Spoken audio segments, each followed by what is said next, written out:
ni Madam Lucy Gakwe. I'm the head teacher Kerere Primary School.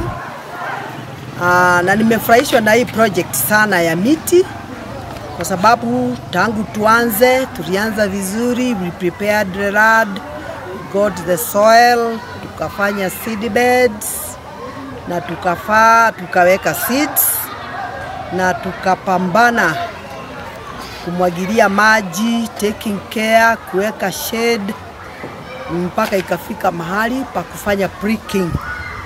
Pricking is whereby the potted papers mnaweka hiyo mimea kidogo.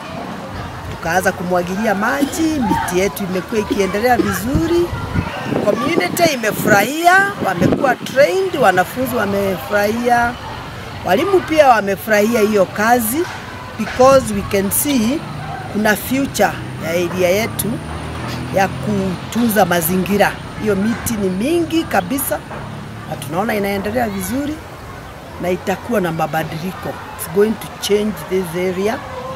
We are very grateful to the area MP, Madam Charity Gathambi, for thinking of such projects, and we are promising her that Njoro will go green out of this project because we have several species of trees. We have Griveria, we have Otrobrush, we have pine, we have cypress, and in fact they are doing very well. They are doing very well. So we want to tell those ones who are giving propaganda that there are no such projects.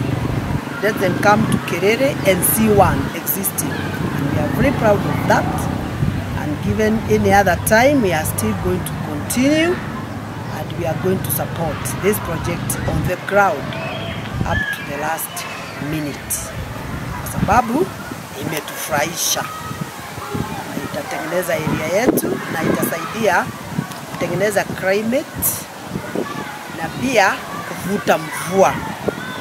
Tukipata mvua tunajua mvua ni uhai, maji ni uhai. So I'm very grateful, I'm very thankful. Nimefanya kazi with a very supportive team. Wametusaidia Mr. Njoroge as our secretary. We also have Mr. Kimani as our chairman. And of course my board members who are the PMC. We have worked well. That's why tumeona hiyo success. Asante. Yeah.